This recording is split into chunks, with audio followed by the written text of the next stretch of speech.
Bueno, eres limeño. Bueno, peruano. Estamos por acá por Lima.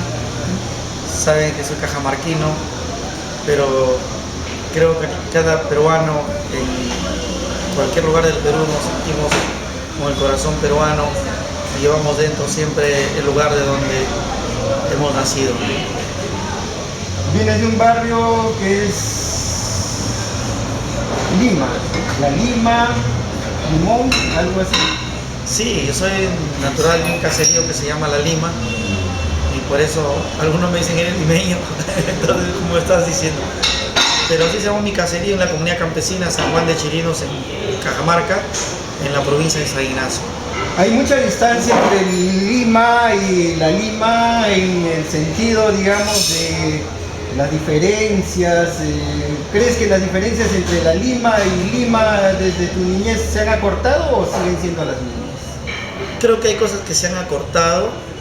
Cuando yo nací no había electricidad y creo que cuando nací ya Lima la tenía en su mayoría. Ahora tenemos la electricidad, las carreteras ahora llegan hasta la frontera peruana-ecuatoriana.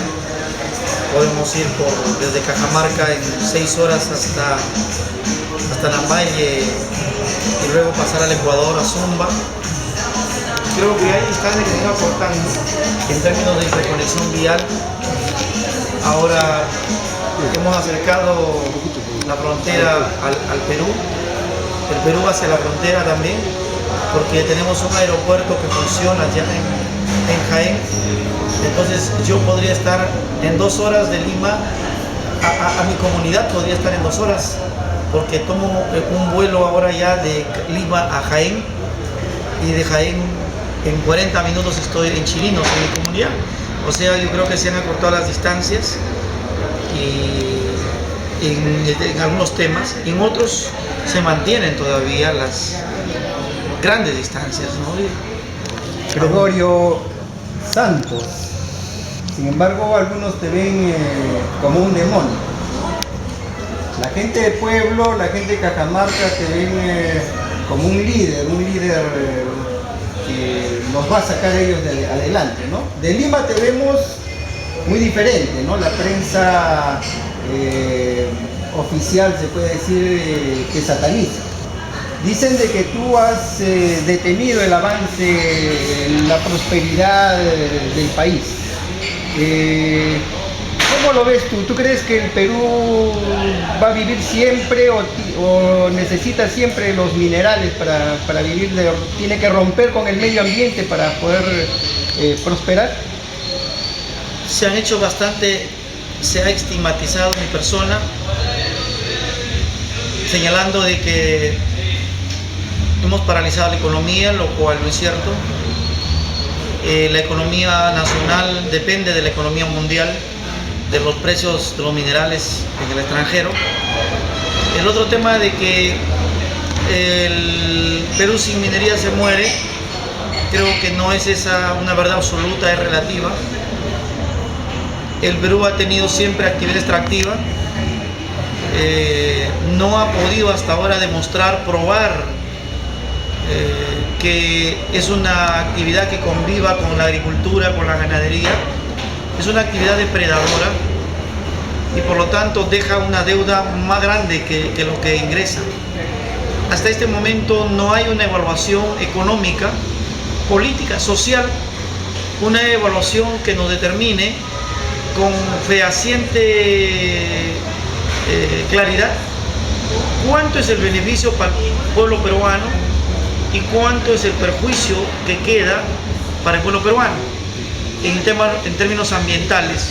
Transitoriamente el Estado cuenta que hay ingresos, que habrían ingresos importantes, pero a la larga de estas 2 décadas nosotros hemos vivido el deterioro de las principales cuencas hidrográficas del Perú, de las 12.000 lagunas que tenemos, y eso nos lleva a determinar ya una deuda ambiental que próxima hablarán los especialistas.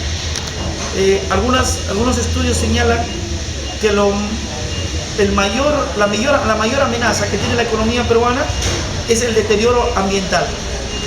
Eso podría desequilibrar en los próximos años y ya está haciéndolo la estabilidad económica del país y la estabilidad política. De tal manera que no es que Santos sea un caprichoso que se opone a la actividad minera, que no quiere que se desarrolle toda la actividad productiva porque tiene cierta odio o porque no quiere que cierto sector tenga dinero. No es así. Los jóvenes hoy en día, sobre todo los jóvenes, etiquetan, ¿no? Ahora vivimos en un mundo globalizado, internet, redes sociales, etiquetas. La etiqueta que te han puesto es de ser una persona antiminera. ¿Te consideras un antiminero? El término antiminero no existe. Ha sido inventado por la CONFIEP para denigrar, para excluir, para no integrar, para no entender un debate plural, para evadir su responsabilidad en este debate nacional sobre el desarrollo y el rol de las actividades productivas. La palabra antiminero no es así porque Cajamarca tiene 5 proyectos mineros operando, pero de manera sospechosa y malintencionada solo ponen el ojo en Conga, pero no dicen que Cajamarca es la región que en su momento le abrió las puertas a la minería, le dio todo su apoyo, hasta que luego después esto llevó a un abuso irracional de las transnacionales que llevó a Cajamarca a reaccionar y a defender su territorio, fundamentalmente sus recursos hídricos, y a decir Conga no va. Entonces se evade de esta manera con el término antiminero, antidesarrollo, estigmatizándote que tú no quieres tal por la actividad. Nosotros señalamos que lo que tiene que hacerse es una cuestión de hablar científicamente, de hablar de manera me estás técnica. diciendo de que minería sí, pero una minería responsable. Creo que hay que valorar las actividades económicas en su verdadera dimensión. Los años que vengan ya no son de minería. El mercado mundial no es el mejor. El deterioro ambiental es mucho más grande, y de los que la CONFIEP, la Sociedad Nacional de Minería, no puede presentar una región donde las condiciones de vida hayan mejorado. A mí me acusan de que Cajamarca es la región más pobre, o Huancavelica, o Apurímac, porque Cerro de Pasco, pero la CONFIEP y la Sociedad Nacional de Minería nunca ha tenido siquiera la decencia de hacer la convención minera en Pasco. ¿Por qué no hacen la convención minera en Pasco?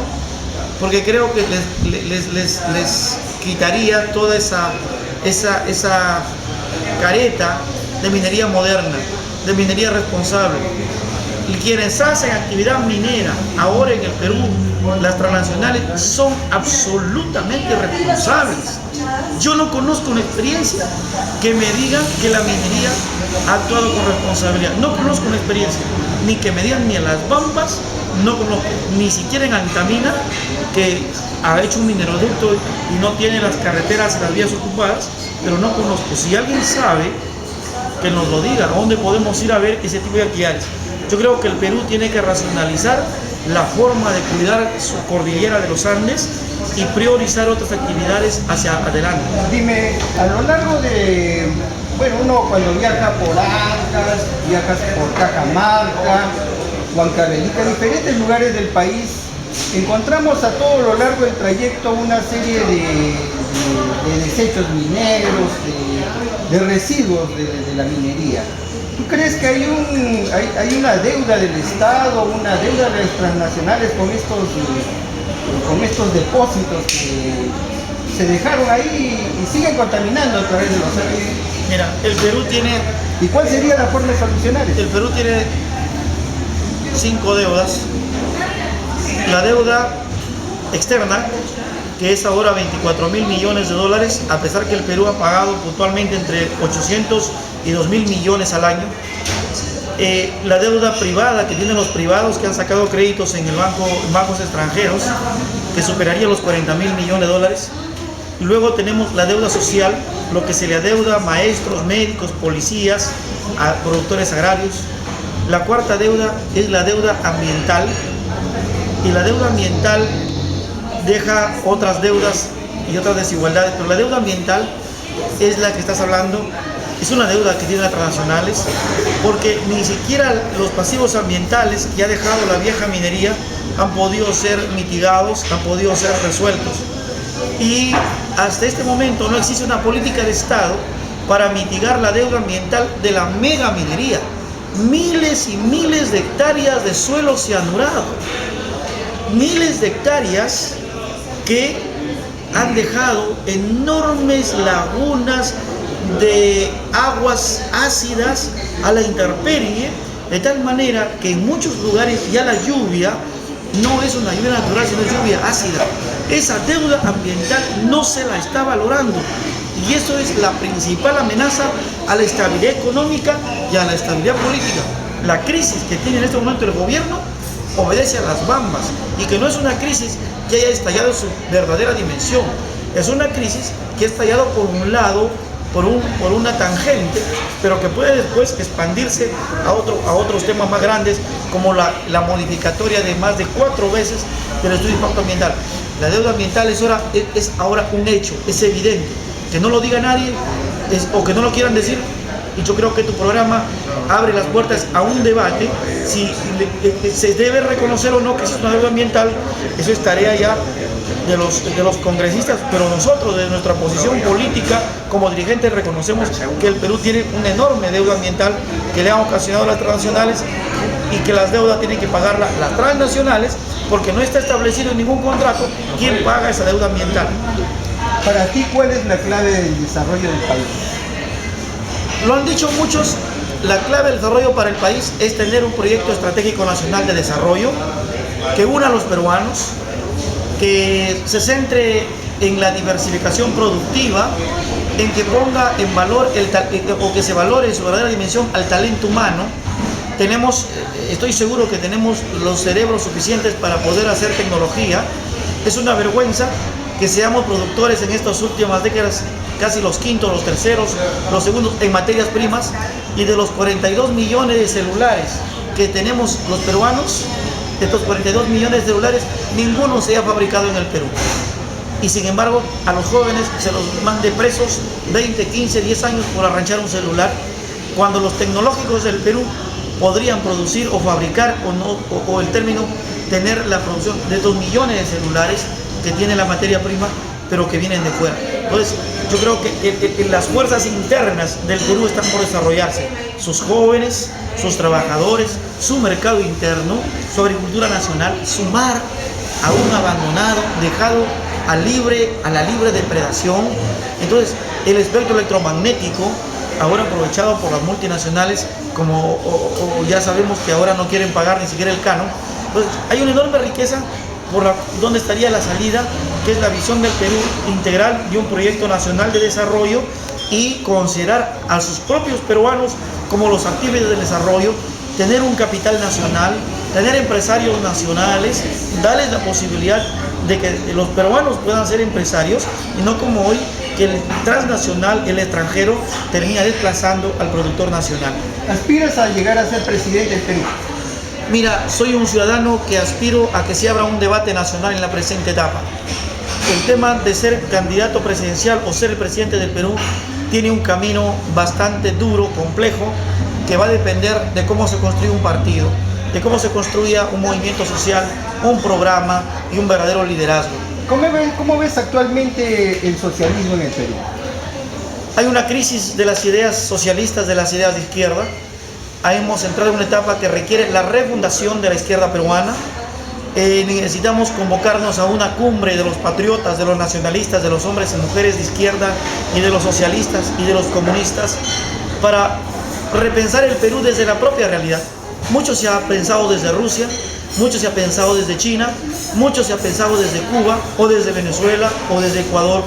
Y se trata de repensar desde Mariátegui, desde Basadre, desde el Perú. Actualmente escuchamos a los socialistas, a los comunistas hablar, pero lo mismo que hablaban de hace mucho tiempo. Entonces tú me estás hablando de una renovación, una concordancia de ideas, una cosa nueva. Mira, es que las sociedades, para que cambien, tienen que partir de la realidad objetiva, de lo que nuestros ojos pueden palpar, de lo que nuestro cerebro puede entender y nuestro estómago puede tener. Entonces, considero de que el Perú tiene que ser pensado desde el lado de los peruanos. El hecho de traer asesores del Banco Mundial, o alguien dice, han traído una vez a un sheriff o trajeron alguna vez a otro especialista en seguridad ciudadana para que hable una conferencia de unos cuantos minutos, cobre y se vaya, cuando el tema de la inseguridad ciudadana pasa por entenderlo como un problema político. Entonces yo hablo de repensar el Perú desde los propios peruanos, desde la propia realidad. Algunas personas temen, ¿no?, en algunos regímenes comunistas o socialistas, una especie de caudillismo. Humala te tildó en el extranjero de Pol Pot, ¿no?, un líder que mató, creo que algo de 4 millones de personas. O sea que la gente mucho teme de que se llegue a radicalizar. ¿Así es, Gregorio Santos? Mira, en Cajamarca la gente, los ciudadanos, nuestros hermanos, mis paisanos, han respetado en las campañas electorales a todos los candidatos que han llegado a hacer su campaña. Y nosotros jamás vamos a actuar, a hacer uso del autoritarismo para dirigir una organización o para dirigir una región. ¿Cuál es el tipo de liderazgo de Gregorio Santos? Mira, pecaría de soberbia si yo me autoevalúo, me autocalifico. Siempre soy un ciudadano que me someto a la evaluación de la sociedad y del pueblo peruano. Que me conozcan tal y como soy, con mi pensamiento y mi forma de ser. Soy un hombre de a pie, un hermano, un compatriota que tiene la bandera roja y blanca en el corazón, en el alma, que sí asume los ideales de Mariátegui, de Basadre, de la historia tahuantinsullana, y que tiene sí una fuerte dosis de rebeldía en torno a las cosas que vienen ocurriendo. Pero ¿cómo romperías este esquema de la gente que piensa, ¿no? Piensa, bueno, nos falló Humala, nos falló Toledo, que era el cholo, decían el cholo que el nuevo Pachacútec, ¿no? Y sin embargo, todo eso se quebró y a la gente ahora actualmente prefieren, como quien dice, lo malo conocido que lo bueno por conocer. Lamentablemente hay mucho desencanto, hay desconfianza, pero a ese desencanto, a la desilusión, a la indiferencia, yo le propongo al pueblo peruano renovarnos de fe y de optimismo. Gregorio Santos no puede jactarse de nada. Queremos construir un movimiento social, queremos construir ciudadanía, por eso estamos proponiendo cambiar la constitución del Estado, construir una constitución que nos haga convivir como peruanos, donde el Perú pueda ser para los peruanos. No negamos que haya inversión extranjera, pero que haya como parte complementaria, que nos amparemos en las fuerzas propias del pueblo. Sé que en este debate abierto hacia la ciudadanía nos van a comprender que nosotros venimos a proponerles un debate para que la riqueza nacional sea recuperada y pase al servicio de los propios peruanos. ¿Tú crees que haya una derecha, una facción de la derecha que está tratando de sabotearte, de tumbarte, de entorpecerte el camino? Mira, hay grandes intereses en el Perú, es innegable. Hemos tenido una confrontación y la seguimos teniendo con el gran capital transnacional, y ellos siempre han pugnado por tener su propio camino, sus propios dirigentes, ahora tienen ya sus propios representantes en el gobierno, pero nosotros democráticamente vamos a batallar desde el movimiento social, abriendo este debate con la prensa alternativa, con los barrios, con las urbanizaciones, diciéndole que el Perú sí puede ser gobernado por los peruanos, que no necesariamente tenemos que traer a los asesores extranjeros, sino que aquí en el Perú hay los hombres y mujeres capaces de hacerlo. Y si este grupo que ahora tiene el gobierno, tiene el poder, que ha capturado los medios más grandes de comunicación y tiene la banca y todo, pretende imponerse, solo puede ser derrotada con el debate abierto y franco frente al pueblo y en las urnas. Por eso es que nosotros planteamos cambiar la Constitución, debatiendo artículo por artículo la Constitución, recogiendo 2.300.000 firmas, haciendo un referéndum de la nueva Constitución y que esto nos permita reconciliar al Perú y volver a reconstruir el Perú, reconocer lo avanzado, lo recorrido, valorarlo y corregir lo que tenga que ¿Qué corregirse. tipo de constitución aspiras a crear? ¿Qué cosas hay que cambiar en la constitución fundamentalmente? Primero, los puntos más Primero, digamos, una constitución democrática, patriótica, descentralista, que no concentre el poder solo en la capital, sino se desconcentra el poder hasta el último rincón, que es el centro poblado. En segundo lugar, el capítulo económico, que desaparezca por siempre los tratados de estabilidad tributaria, los privilegios tributarios, los tratados ley. No debe haber el monopolio en las comunicaciones y ningún ramo de la economía. Debe haber reglas más claras. El tema de la Amazonía debe ser considerada el agua dulce como derecho humano inalienable, que nadie puede privatizarlo. Necesitamos tener una constitución que señale que jueces y fiscales pueden ser elegidos y revocados. El propio presidente también puede ser revocado cuando no lleva adelante el programa con el cual ganó.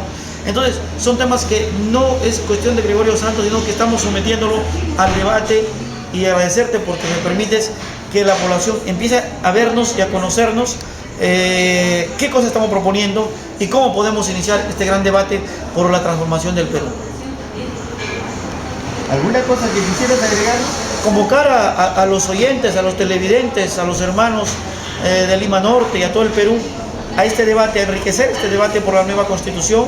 Estamos distribuyendo planillones, cualquier domicilio puede ser una casa para recoger firmas y para acumularlas, y luego que se abra un debate nacional y tener un referéndum de una nueva Constitución, porque consideramos que la que tenemos ahora ha llegado a su fin, ha llegado a su tope, y se necesitan nuevas relaciones, nuevas reglas de convivencia que nos permitan mirar el Perú con perspectiva del nuevo siglo. Un abrazo. Muchas gracias.